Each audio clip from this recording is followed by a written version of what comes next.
कि हम जिन भगवानों की भक्ति करना चाहते थे और जिनको हम सुखी मानते थे उनकी ये हालत है, और जिन मंदिरों में हम जाकर पूजा करते थे वो स्थान क्या था।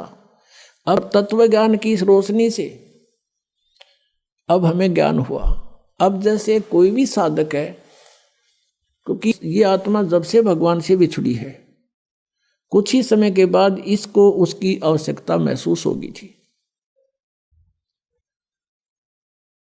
और उसके बाद ये उसी दिन से प्रयत्नरत है, प्रयत्नशील है कि मुझे वो परमात्मा, वो सुख मिले जिसको मैं छोड़ के आई थी। तो यहाँ के इस झूठे सुख को इस काल ने आधार बता दिया। कबीर साहब कहते हैं, झूठे सुख को सुख कहे, ये मान रहा मन मोदे, ये सकल तबीना काल का भाई, कुछ मुख में कुछ गोद। ये झूठे सुख को सुख कहे। झूठा सुख क्या है? पुत्र हो जा, पुत्री होगी, एक कार हो, एक कोठी हो जा, और फिर कोई पोस्ट मिले, या तो कोई अधिकारी ऊंचा बन जाऊं, या फिर कोई एमएलए, एमपी, मंत्री, मुख्यमंत्री, प्रधानमंत्री बनूं, ये आशा रहती है। अब परमात्मा कहते हैं यहां 21 ब्रह्मांड में जिस तरीके से तू सुख ढूंढ रहा है, इस सुख नहीं है। और सुख भी कैसे होगा? जिन वस्तुओं को तू संग्रह करके प्राप्त करने की इच्छा से और संग्रह करता है वो सुखदायी नहीं है। निर्धन सोचता है धनवान सुखी, धनवान को सोपन में भी सुख नहीं है। उसका बहुत बड़ा व्यवसाय होता है, पता नहीं कहाँ घाटा हो रहा है, कहीं लाभ हो रहा है, रात और दिन उसी चिंता में, टेंशन में वो सो जाता है, नींद भी नहीं आती है, फिर उठ जाता है।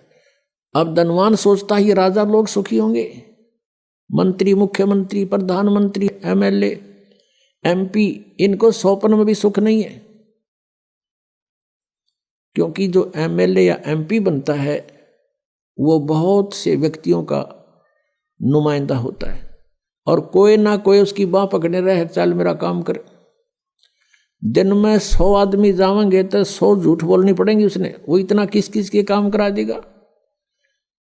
और बैठा होगा घर, फोन पर कह देगा, कह दो बार जा रहा है, यानी टेंशन रहित नहीं हो सकता।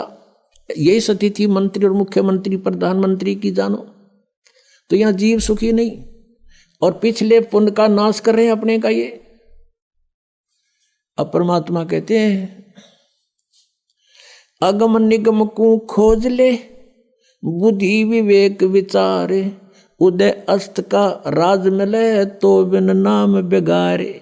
ओए होए, तुम तो एक एमएलए, एमपी, सरपंच बन गए, इसम का आंख पीटन लग गए।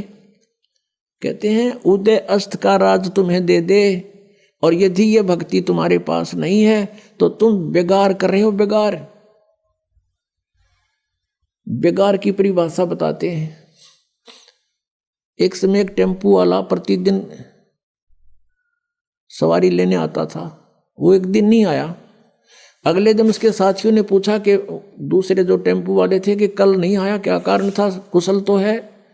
उसने बताया कल मैं बेगार में फंस गया था। आज से 40 वर्ष पहले की बात है। उस समय क्या होता था, पुलिस वालों के पास कन्वेंस नहीं होते थे थानों में, और वो किसी ऐसे ही ट्रैफिक में से किसी की कोई जीप पकड़ दी, या कोई बड़ा 3 व्हीलर था वो पकड़ लिया, उसको ले गए कहीं रेड लगाने के लिए, मुर्जिम पकड़ने के लिए, या कहीं उन्होंने छापा मारना होता है, रेड डालनी होती है, वहाँ ले गए। तो उस दिन क्या होता है, उसको 4 बजे उठा लिया सुबह, और ले गए इधर के उधर, उधर के उधर, चलो वहाँ चलो वहाँ। और वो तेल भी अपने पल्ले से डाल रहा है, खाना भी अपने पल्ले से खा रहा है, और 1 मिनट की फुर्सत नहीं, सारा दिन इधर चल उधर चल। रात के 12 बजे छोड़ा तो सुबह बता रहा था कल मैं बेगार में फंस गया, 200 रुपये का नाश हो गया। उस समय 200 रुपये आज के 20,000 रुपये, समझ लो कि 20,000 रुपये घर पे खर्च कराया। और 1 मिनट की फुर्सत नहीं, चलो चलो रही, रेल बनी रही मेरी, और 200 रुपये भी अपने पल्ले से बर्बाद कर दिया, पूंजी भी नष्ट करी। इसको बेकार बोलते हैं, यानी इनकम हुई नहीं और खर्चा खूब, 1 मिनट चैन नहीं, समय नहीं, कहीं भी रेस्ट नहीं। तो ऐसे ये उदय अस्त का राज भी किसी को मिल जाए पूरी पृथ्वी का, वो राजा भी ऐसे बेकार कर रहा है, क्योंकि वो अपनी पिछली पूंजी को बर्बाद कर रहा है और चैन 1 मिनट की नहीं उसने। पुण्यात्मा, हम सुख की परिभाषा ही भूल चुके हैं। एक व्यक्ति के 3 बेटे थे, एक की मृत्यु होगी। अब वो रोए बेचारा, उसको सांत्वना देने के लिए आए। उनमें से एक व्यक्ति ऐसा भी था जिसका एक का पुत्र था और उसकी मृत्यु भी 3 वर्ष पहले, 4 वर्ष पहले हो चुकी थी। तो उन्होंने बताया, वो सांत्वना व्यक्त करने वालों ने, कि भाई अब कुछ नहीं बनने वाला, संतोष करो, देखो इसका इकलौता पुत्र था, वो भी मृत्यु को प्राप्त हो गया, इसने भी संतुष्टि कर ली, सब्र करो। उस व्यक्ति को जिसके 3 पुत्रों में से एक की मृत्यु हुई थी, राहत की सांस ली, रोना भी बंद कर दिया, और फिर क्या सोचता है कि हे भगवान, इससे तो मैं ही अच्छा हूं, इससे तो मैं ही सुखी हूं, मेरा तो 2 और बच गए हैं, इसका तो एक ही था और वही मृत्यु को प्राप्त। बताओ, इससे उसने क्या मिल गया? क्या वो लड़का जीवित हो गया? तो ऐसे हमने अपना इस सुख की परिभाषा बदलनी पड़ रही है मजबूरी में। एक व्यक्ति कह रहा था कि मेरी पुत्री का जन्म हुआ, जन्म होते ही उसके गुदा नहीं थी, बड़ा चिंतित हुआ, खाना पीना छूट गया, इतनी टेंशन पूछो मत। हम ले गए मेडिकल में, सरकारी हॉस्पिटल पीजीआई में, उन्होंने एडमिट कर ली लड़की, वहाँ देखा 4 केस और थे ऐसे ही, फिर मुझे संतुष्टि होगी, ओहो चलो ये और भी है ऐसे ही। बताओ उसकी लड़की का कौन सी गुदा लागी उनको देखने थे।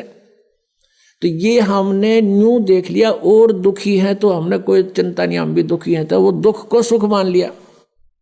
तो परमात्मा कहते हैं झूठे सुख को सुख है ये मान रहा मनमोद, और ये सकल चबीना काल का, और कुछ मुख में कुछ गोद।